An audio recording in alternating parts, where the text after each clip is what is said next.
suddenly, it seeped in. Twilight stretched slowly across the golden halls, dimming the sharp edges of day until even the stones seemed to soften.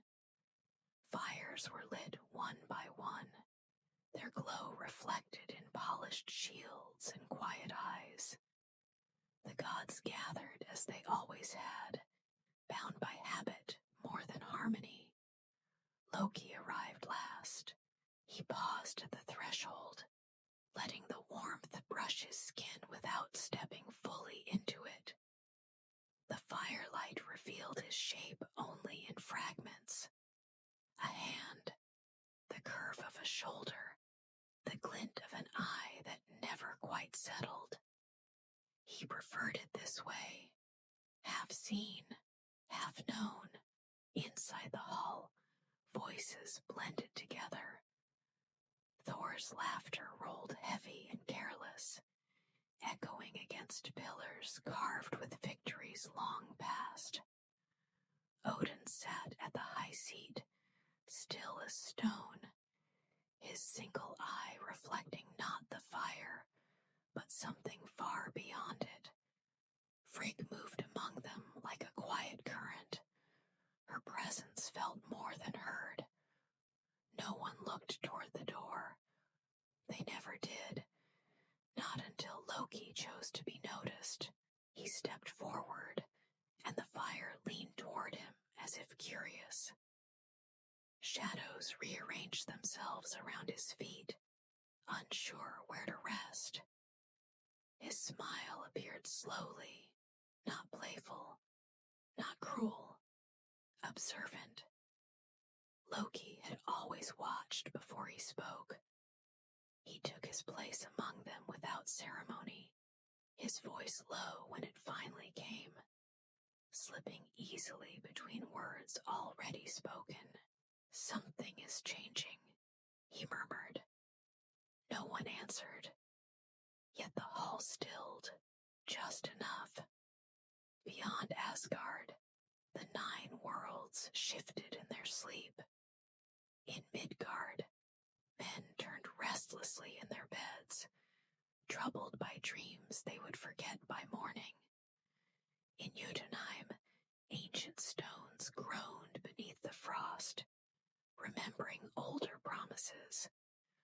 Far below, beneath roots older than memory, Hel listened. Loki felt it all. The change was not loud. It did not announce itself with thunder or prophecy. It moved like a breath held too long, inevitable, unseen. He glanced toward Odin.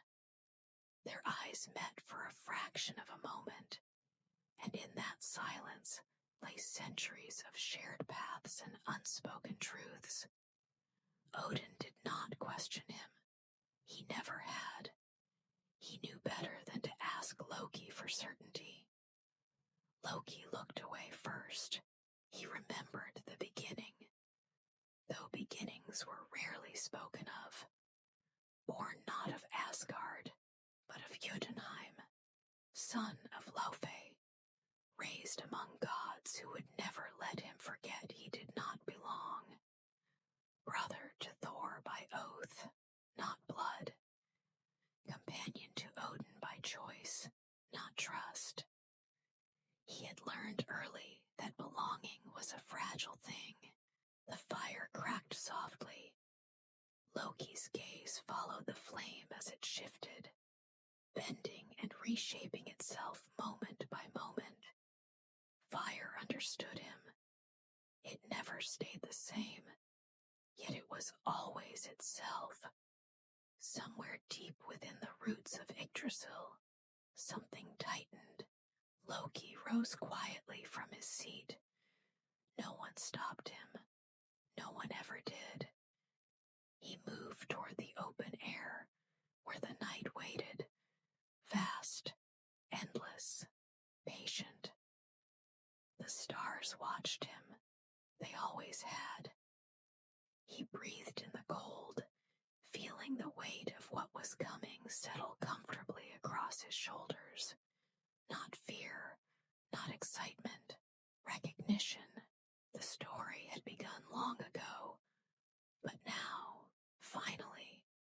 was moving again, and Loki smiled, not because he wished to break the world, but because he knew it would never remain unbroken.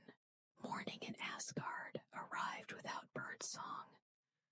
The light crept in pale and cold, sliding across stone and gold alike, revealing nothing new, and yet making everything feel exposed. Loki had not slept. He rarely did, not in the way others understood sleep. Rest came to him in moments of stillness, when thoughts slowed and the world loosened its grip. He stood on a high terrace overlooking the roots of Yggdrasil, the great ash rising through the worlds like a spine holding existence upright. From here, Asgard looked calm, orderly, complete. That illusion amused him. Loki traced the edge of a carved railing with his fingers, feeling the grooves left by hands far older than his own. He wondered how many gods had stood here believing they were permanent. Belonging had always been presented to him as a gift, conditional, fragile, revocable. Odin had named him brother. Thor had called him friend. The others had tolerated him, laughed at his cleverness, praised his solutions when they worked, cursed his name when they did not. It had taken Loki centuries to understand the truth. They did not fear his lies. They feared what his lies revealed. A memory surfaced, uninvited. Jotunheim, ice and stone, sharp wind biting at exposed skin. His true father, Loki, cold-eyed and distant. A child born too small, too different, carried away into a world that would never let him forget the distance he had crossed. Loki inhaled slowly. The air tasted of frost and sap. Below, Midgard shimmered faintly, unseen but felt. Humans moved through their lives, unaware of the threads above them, tugged and woven by forces they would never name. Loki admired them for that ignorance. It allowed them peace. Footsteps approached behind him. Thor, heavy, unguarded, familiar. Loki did not turn. He felt the weight of his brother's presence settle beside him like an old habit. "You vanished early," Thor said, voice rough with sleep and ease. "I stayed," Loki replied softly. "There's a difference." Thor frowned, though Loki did not see it. "Odin says little today. That's never a good sign." Loki smiled faintly. Odin never speaks when the answer frightens him.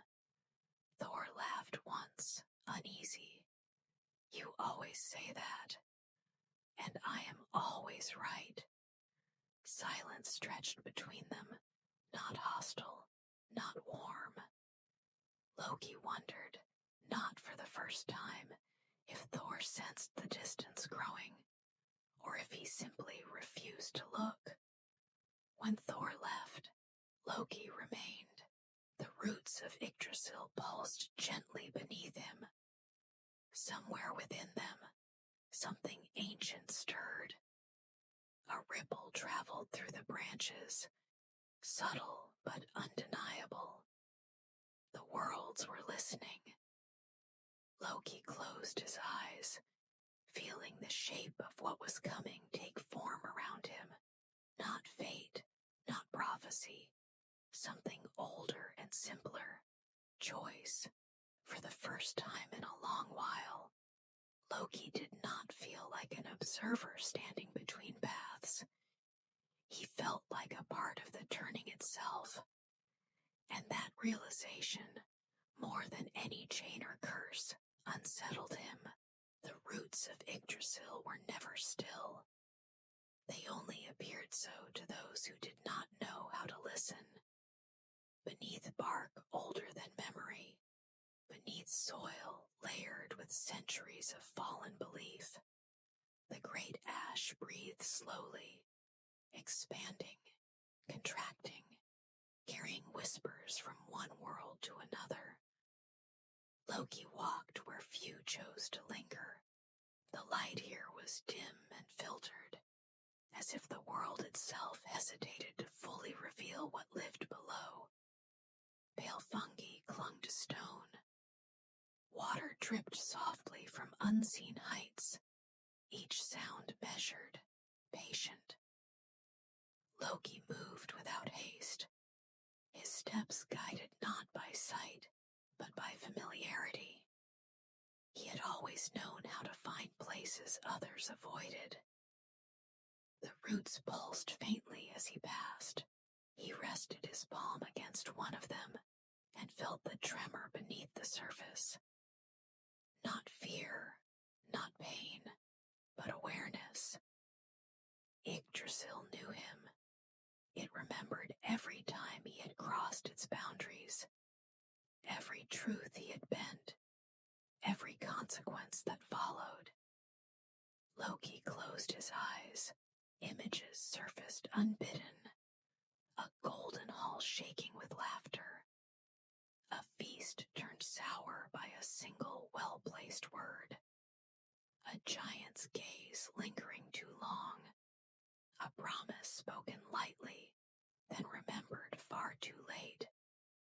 He had never intended to be a destroyer. That was the lie others told themselves. Loki had always been a mirror. Where there was pride, he reflected it until it cracked. Where there was fear, he coaxed it into motion. The gods blamed him not because he caused ruin, but because he arrived before it, smiling, and refused to look away. A sound drifted through the roots, low and distant. Footsteps, not Thor, not Odin. This presence moved differently, carried no weight of armor or rule. Loki turned slowly, already knowing. A woman emerged from the dimness, her cloak dark as starless night, her eyes reflecting worlds unseen. Frigg did not often come here. The roots unsettled her. You feel it too, she said quietly. Loki inclined his head. Everyone feels it. Few admit it. Frigg studied him, searching not for deception, but for certainty, and finding none. Things are unraveling. They always do. Loki replied. The mistake is believing they ever stopped. Silence settled between them, heavy but not hostile. Frigg's voice softened. When the time comes, where will you stand? Loki considered the question carefully. He thought of bonds formed in laughter and broken in fear, of being welcomed, then watched, of knowing every door in Asgard and still standing outside them. I will stand where I always have, he said at last. Between. Frigg did not argue. She only nodded, as if confirming a truth she had long suspected. When she left, the roots stirred again. The tremor spread upward, outward, touching realms far from Asgard. Somewhere, a chain tightened. Somewhere else, a promise weakened. Loki withdrew his hand and stepped back, the faintest trace of a smile returning. The threads beneath the world were shifting, and Loki, as ever, knew exactly where to place his fingers. The path back to Asgard wound upward through stone and memory. Loki followed it slowly, letting the world move around him rather than through him. The roots of Yggdrasil faded behind, but their presence lingered, like a thought that refuses to be dismissed. Asgard greeted him with noise. Hammers rang against anvils. Voices rose and overlapped. The air smelled of metal, smoke, and confidence. The gods were busy repairing something. A wall, a bridge, a certainty. Loki did not ask what had broken. He rarely needed to. He turned toward the forge. The heat grew heavier with each step, pressing against his skin, curling the edges of his thoughts. Sparks danced through the air like brief lives, born and extinguished before they could be named. At the center of it all stood the dwarves, tireless and precise, shaping materials that should not have existed into objects that should not have worked. They noticed Loki immediately, not with fear, not with anger, with calculation. "Ah," one of them said without looking up, "the god of convenient timing." Loki smiled. "You wound me. I came for conversation." The dwarf snorted. "You never do." Loki moved closer, eyes tracing the shape of something half-formed on the anvil. It shimmered faintly, resisting definition. "I heard you were crafting something, enduring." The hammer paused. Another dwarf finally met his gaze. "Nothing meant for you. Everything ends up meant for me," Loki replied softly. "Eventually." Silence followed. The forge crackled. Somewhere, molten metal shifted. "You still owe us," the dwarf said at last. Loki nodded. "I always do. The debt was old. A bargain struck in desperation, paid in cleverness instead of coin." Loki had solved their problem, yes, but solutions often created new ones. The dwarves had learned that lesson well. "What do you want this time?"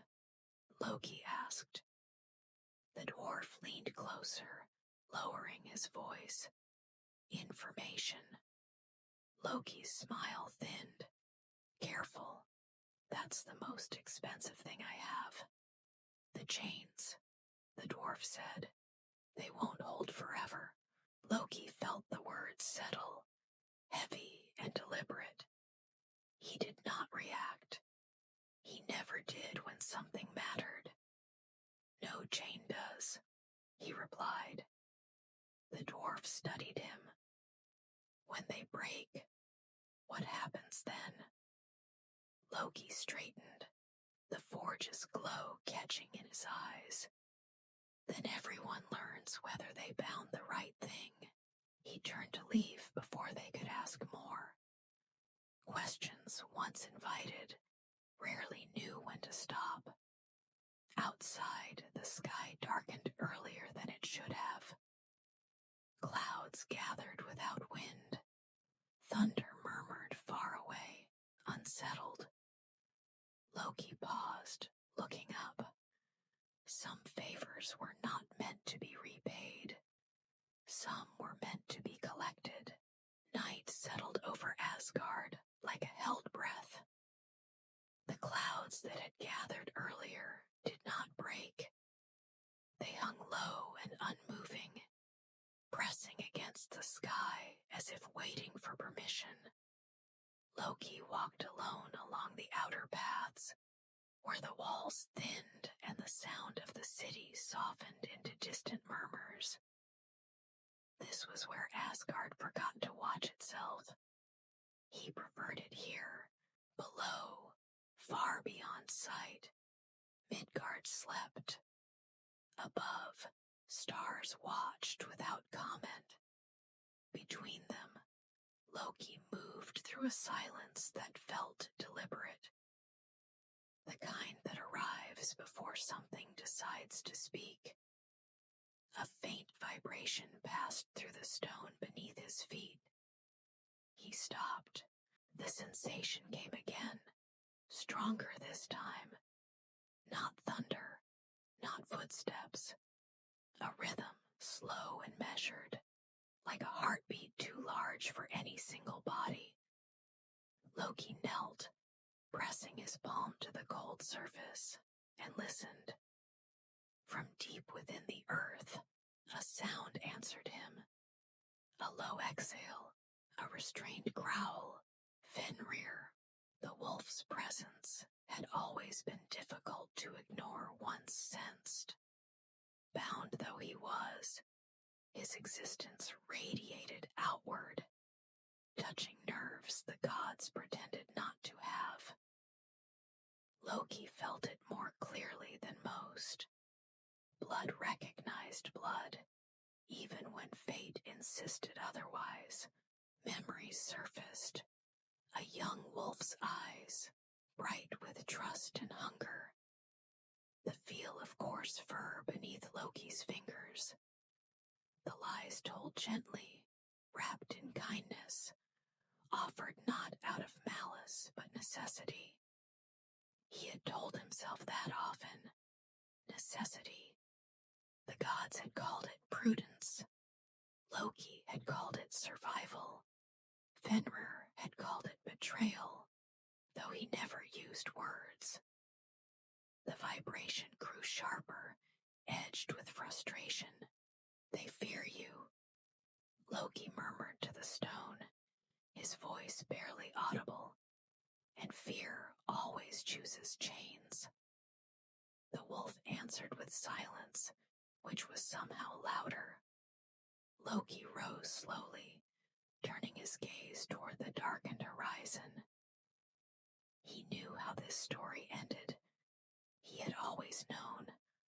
Knowing did not make it easier. It simply made it unavoidable. Above, a flash of distant lightning rippled through the clouds, illuminating Asgard's towers for a brief, unforgiving moment. For that instant, the city looked fragile, exposed. Then darkness returned. Loki smiled faintly. The gods believed they were preparing for disaster. They sharpened weapons, reinforced walls, repeated old assurances to one another. They did not understand that preparation was not the same as readiness. The world was not ending. It was remembering, and remembrance, once begun, could not be bound. Loki turned away from the edge and walked back toward the city, carrying the weight of what would soon be asked of him, not by the gods, but by the story itself. The howl did not come, not yet. The gods spoke Fenrir's name only in guarded tones, not because they feared the sound of it, but because names carried weight in Asgard. To name something was to acknowledge its place in the order of things, and Fenrir's place had never been comfortable. He was not merely a beast. He was a promise waiting to be broken. Loki stood beneath the open sky, where the air grew colder and thinner. The stars seemed sharper here, their light cutting through the dark with indifferent clarity. He remembered when Fenrir had been small enough to fit between his hands, when his teeth had been little more than an inconvenience, when trust had still been possible. The gods had watched then, uneasy. They had smiled too tightly, spoken too kindly. Loki had noticed. He always did. They grow too fast, Odin had said once, his voice careful, already measuring consequence. They grow as they are meant to. Loki had replied. That had been the beginning of the end. Now, the wolf lay bound far from sight, his body restrained by Gleipnir, a ribbon light as silk, strong as inevitability. The gods praised the dwarf's craft, marveled at its perfection. They told themselves the binding was merciful. Loki had told himself the same, but mercy offered without consent was still a lie. Loki walked the narrow path that led closer to Fenrir's prison, though he did not cross its final threshold. He did not need to. The presence of his son pressed against his thoughts, heavy and unrelenting. Fenrir knew he was there. He always did. I remember your name, Loki whispered, more to himself than to the world. Before it became a warning, the wind shifted, carrying with it the scent of iron and old stone. Somewhere in the distance, chains creaked softly, not breaking, merely reminding. The gods would say later that Loki had changed after this, that something hardened in him, that bitterness took root. They were wrong. Nothing hardened, nothing broke, something clarified. Loki understood now what the gods demanded of order, sacrifice without admission. They would bind what frightened them, then speak of balance and peace. They would praise necessity while avoiding responsibility. And Loki, clever, adaptable Loki, had been useful in making those choices possible. The realization settled quietly. He was not the cause of their cruelty. He was its instrument. Loki turned away from the path, the stars reflecting faintly in his eyes. He did not rage. He did not mourn. He carried the knowledge with him, letting it settle where laughter once lived. Names mattered, and one day the gods would remember his. Time moved differently after that. Days still passed. Feasts were still held. Thunder still rolled across Asgard when Thor laughed too loudly or struck the sky with careless joy. Yet beneath it all, something had shifted, subtle but permanent, like a crack beneath ice that does not show itself until weight is applied. Loki felt it everywhere.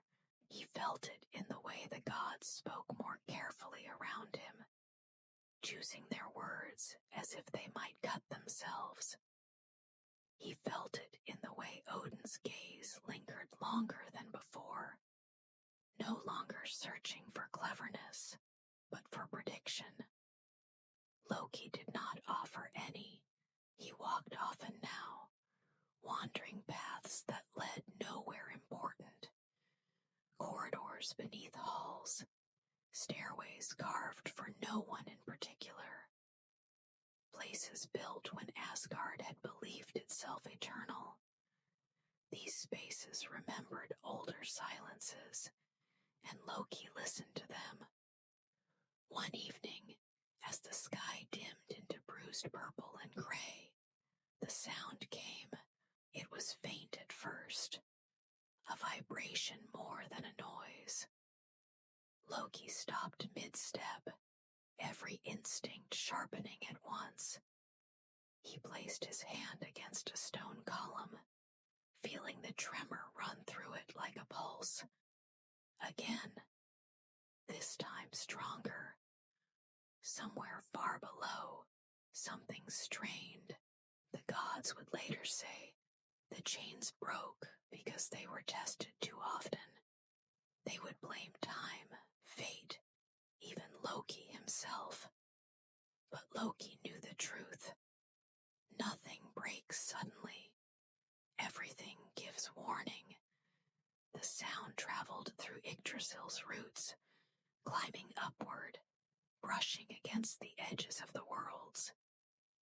In Midgard, men woke with their hearts racing, unable to remember why. In Jotunheim, giants lifted their heads, listening. In Hell, stillness deepened.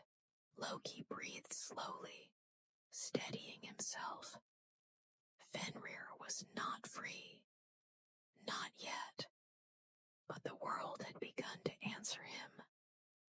Loki turned toward the direction of the sound, though distance made the gesture meaningless. He did not call out. He did not move closer. He knew better than to force a moment that was not ready. Instead, he whispered a name, not loudly, not defiantly. A promise. The stone beneath his hand warmed briefly, then cooled again. The vibration faded, leaving behind a silence that felt thinner than before. Footsteps echoed nearby. Odin. He approached without ceremony, his presence heavy with unspoken calculation. You heard it, he said. Loki nodded. So did you. Odin studied him, searching for something. Intent, perhaps, or guilt. He found neither. This cannot continue, Odin said. No, Loki agreed. It can't. They stood together, bound by knowledge neither wished to fully voice. Odin looked away first, toward the horizon where clouds gathered without wind. When the time comes, Odin said quietly, you will choose. Loki smiled, slow and careful. I always do. The sound did not return that night, but Loki knew it would. And next time, it would not stop. Silence is never neutral. It presses closer, leaning into moments where sound should exist, but does not. Loki felt it settle over Asgard, like a veil drawn too carefully to be accidental. The gods still spoke, still laughed, still argued, but the spaces between their words had grown heavier, charged with what no one dared to name. Loki moved through those spaces unseen. He passed beneath arches, carved with victories long forgotten, their meaning eroded by time and repetition.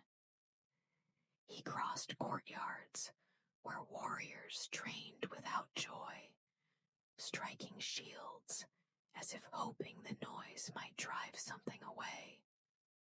It did not. The silence followed him. He passed beneath arches, carved with victories long forgotten, their meaning eroded by time and repetition. He crossed courtyards where warriors trained without joy, striking shields as if hoping the noise might drive something away. It did not.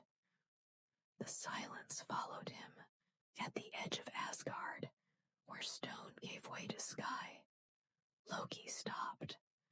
The horizon glowed faintly, neither night nor day, as if the world itself hesitated to decide. He felt the pull again, not from Fenrir alone, but from everywhere at once. Threads tightening, choices narrowing. Below, Midgard stirred. Humans dreamed of falling, of running, of standing too late at the edge of something vast. Giants whispered old names into the ice. Even the dead shifted uneasily in their rest. Loki closed his eyes. He had always believed that truth revealed itself when silence was allowed to speak. Now it was speaking loudly. A memory surfaced, not of deception, but of laughter, of standing beside Thor beneath open skies, drinking too much mead, pretending that the world was simple and would remain so. Loki felt no bitterness at the memory, only distance. Things changed because they had to. He sensed Odin watching him from afar, measuring, weighing. The Allfather would not act yet. He never did until certainty forced his hand. Loki understood that patience well. He had practiced it for centuries. The silence thickened, then shifted. Somewhere, a final restraint weakened. Loki opened his eyes and exhaled slowly. He did not smile this time. The moment was approaching when silence would no longer choose restraint. It would choose sides. The first crack was not heard. It was felt.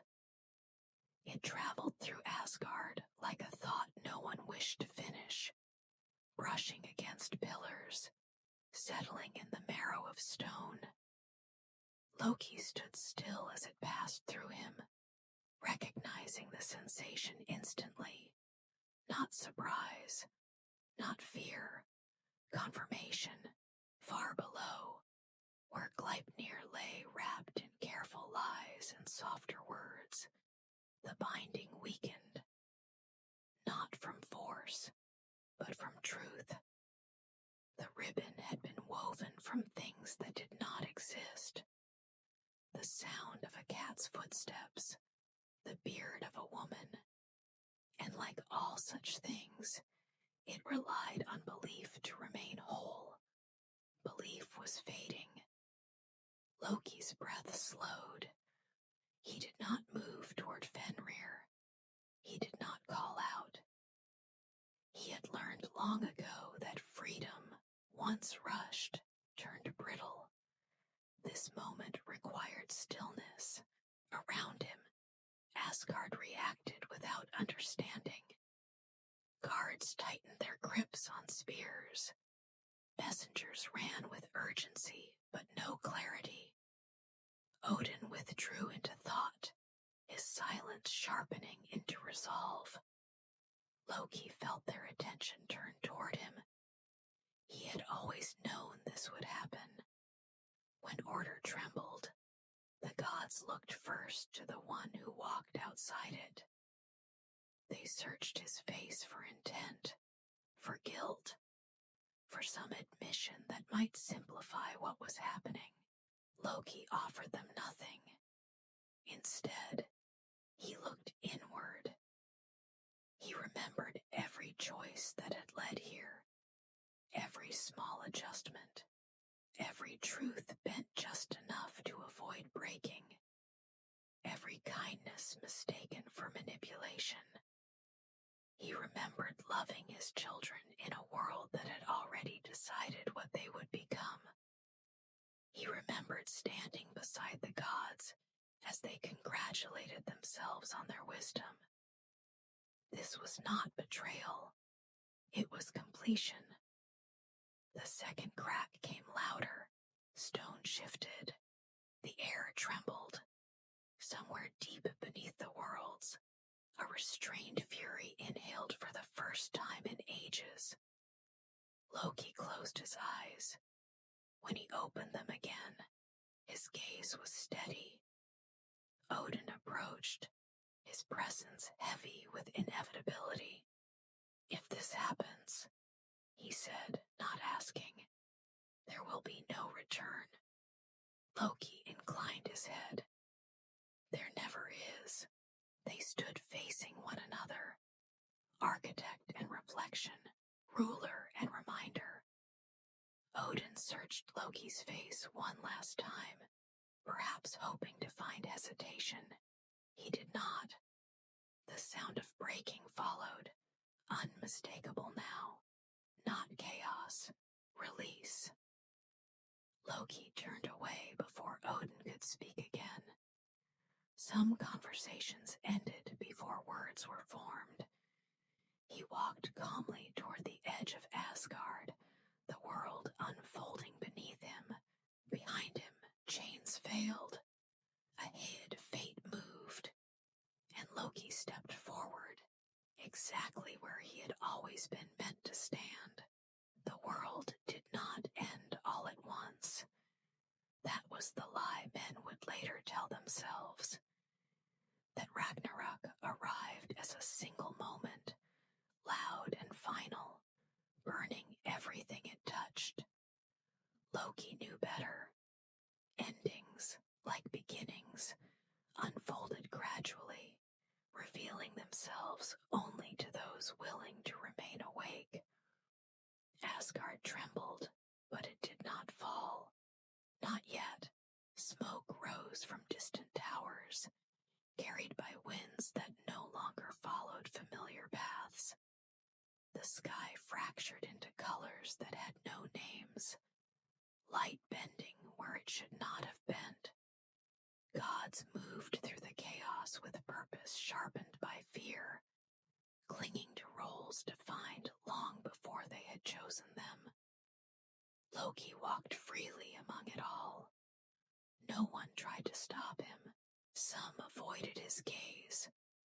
Others watched him pass with expressions caught between accusation and understanding.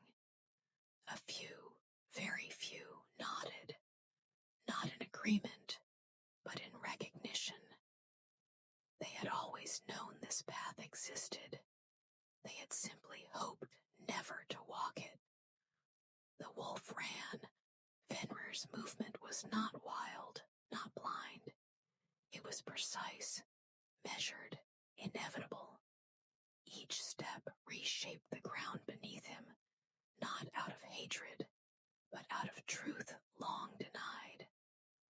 Loki felt the echo of it in his chest, a resonance that did not demand action, only acknowledgement. He did not follow. That was not his role. Loki turned instead toward the edges of what remained, toward the places stories forgot to name. Fire and ice collided there, canceling each other out, leaving behind something quieter. Space. Possibility. The gods would fight. The giants would rise. The serpent would coil. Fate would unfold exactly as it always had. But beneath it all, something subtler endured. Change. Loki stood at the threshold, where endings gave way to silence. He felt no triumph, no regret, only a calm understanding settle into place, like the final piece of a pattern he had been tracing his entire existence. He had not destroyed the world. He had shown it itself. As the noise faded and the fires burned low, Loki stepped into the quiet beyond the story. Not as villain, not as hero, but as what he had always been, the one who walks between. And somewhere, far from Asgard's ruins, a new silence took shape, not empty, not fearful, waiting.